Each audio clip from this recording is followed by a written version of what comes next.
Bismillahirrahmanirrahim. Assalamualaikum warahmatullahi wabarakatuh. Selamat siang. Saya Mukhtar Ali Hakim, mahasiswa Pasca Sarjana Program Magister Logistik dan Bisnis Universitas Logistik dan Bisnis Internasional Bandung. Ingin membuat podcast untuk mata kuliah Manajemen Pergudangan dengan dosen pengampu Ibu Dr. Erna Mulyati STMT. Langsung saja, kali ini tata letak fasilitas gudang dan sistem penyimpanan PT MM Log. Analisis permasalahan operasional, akar masalah, slotting barang tidak berdasar fast atau slow moving menyebabkan waktu picking meningkat 35%. Adanya palet sementara yang menghalangi jalur forklift menimbulkan antrian dan risiko kecelakaan. Sistem penyimpanan random, cold storage tidak terkontrol, error picking meningkat 18%. Barang fast moving ditempatkan jauh dari receiving dan shipping, lead time outbound meningkat. Klasifikasi fast moving sampai slow moving menggunakan pendekatan ABC analisis. Demikian item, unit, harga per unit, total nilai, dan kategori. Prioritas penyimpanan dekat receiving dan shipping kategori A, lalu B, kemudian C. Rekomendasi tata letak gudang. Gudang luasnya 5.000 meter persegi, sistem penyimpanan pallet packing. Zona tata letak yang diusulkan, receiving area 10% 500 meter persegi, dekat pintu masuk truk dan jalur outbound. Sortation area 10% 500 meter persegi dekat receiving untuk QC pengecekan labeling. Storage area 60% kurang lebih 3.000 meter persegi dibagi menjadi 4 zona. Zona A untuk mass moving, kemudian zona B medium moving, zona C slow moving, zona oversize abnormal jika ada barang yang tidak bisa masuk palet.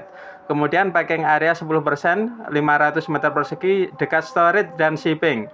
Kemudian shipping area 10% memiliki 2-3 dock door. Rekomendasi sistem penyimpanan. A. Slotting system menggunakan class based storage. Kelas A dekat receiving dan shipping. Kelas B tengah gudang. Kelas C area belakang atau bagian tengah. Dengan ini waktu picking turun 25-40%, error picking turun 10-20%. B. Rekomendasi model racking, selective pallet rack, drift rack, flow rack. C. Sistem penomoran lokasi. D. Implementasi WMS atau Warehouse Management System. Rekomendasi alur proses operasional. Yang pertama, pot W, truck, receiving, QC, sortation, storage. WMS merekomendasikan lokasi berdasarkan kelas ABC. Picking, order list, WMS generate picking square storage part, picking zone by zone, scan barcode, masuk packing, shipping, dan dock management. Jadwal inbound, outbound diatur untuk menghindari antrian forklift. Estimasi dampak perbaikan. Permasalahan, solusi, perkiraan dampak. Waktu picking meningkat 35%, solusinya slotting ABC plus optimize path. Dampak perkiraan dampak 25-40%. Jalur permasalahan, jalur forklift terhalang, solusinya penataan ulang buffer dan receiving. Dampaknya antrian 30%, risiko kecelakaan. Permasalahan error picking 80%, solusinya barcode sama lokasi kode. Dampaknya error menjadi lebih kecil dari 5%. Lead time abound. Solusi zona A dekat shipping. Dampaknya turun 20-35%. Kesimpulan, gudang harus menetapkan slotting method berdasarkan fast slow movement. Layout perlu diatur ulang, receiving, sortation, storage, packaging, shipping yang mengalir. Menggunakan pallet racking plus WMS plus barcode scanning. Implementasi layout baru mampu menurunkan error, lead time, dan meningkatkan efisiensi ruang. Demikian tadi untuk soal pertama, yakni tentang tata letak fasilitas gudang dan sistem penyimpanan PT MM Log. Untuk soal atau kasus yang kedua adalah strategi pengendalian persediaan PTX.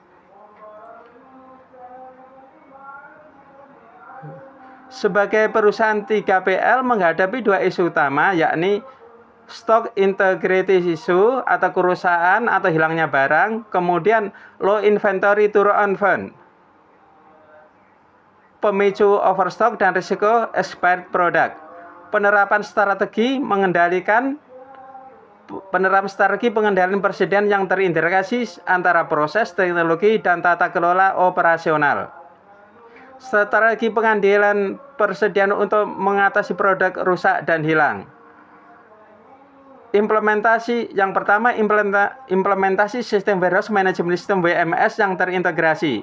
Kedua, penerapan standar operational prosedur atau SOP ketat pada aktivitas warehouse. Ketiga, penerapan sistem pengendalian internal. Keempat, pelatihan sumber daya manusia dan budaya kepatuhan.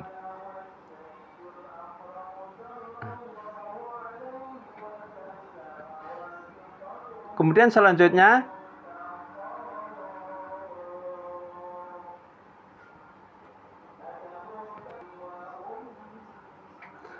selanjutnya implementasi sistem warehouse management system WMS yang terintegrasi.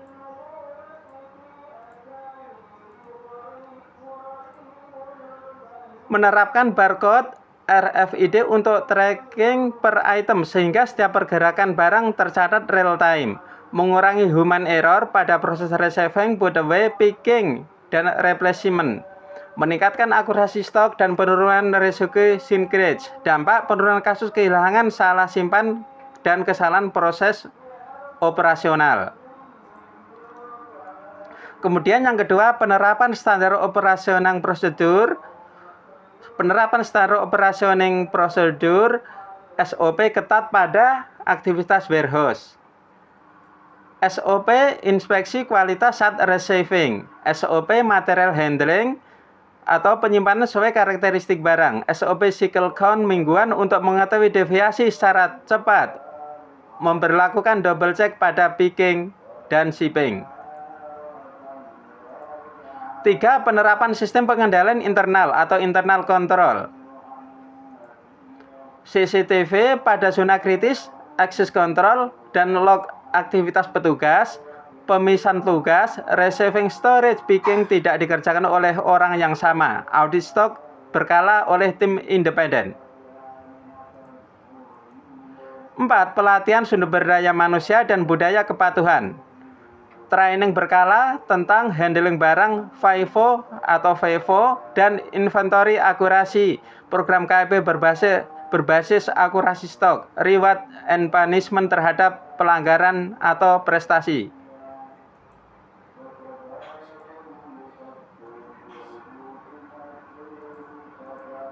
B. Strategi mengatasi rendahnya perputaran stok dan risiko expired.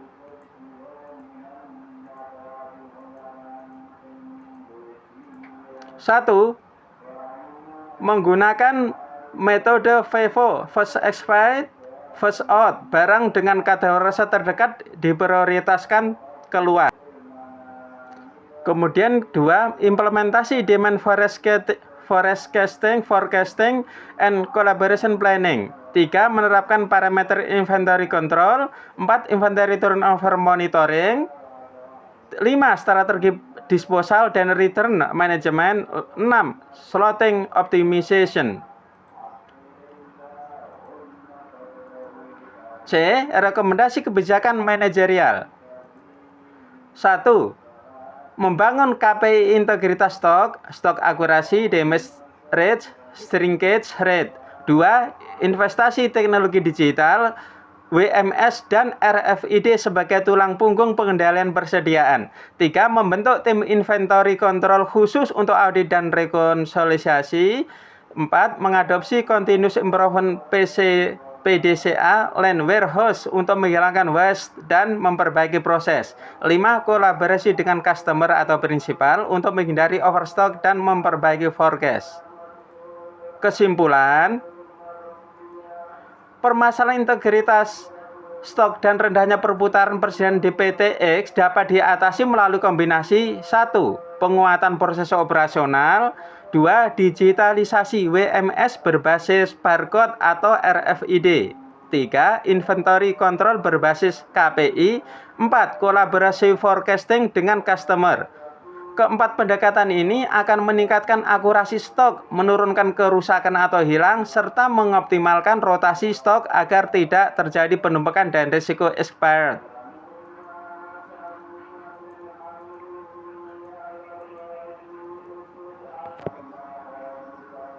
Demikian tadi presentasi makalah dari kami, kurang lebihnya mohon maaf dan mohon koreksinya. Sebagai referensi ada 6, yakni 1. Frances, 2. Rustom, 3. Richard, 4. Christopher, 5. Nahmias, 6. Gu K.N. Meller R. Sekali lagi terima kasih. Wassalamualaikum warahmatullahi wabarakatuh.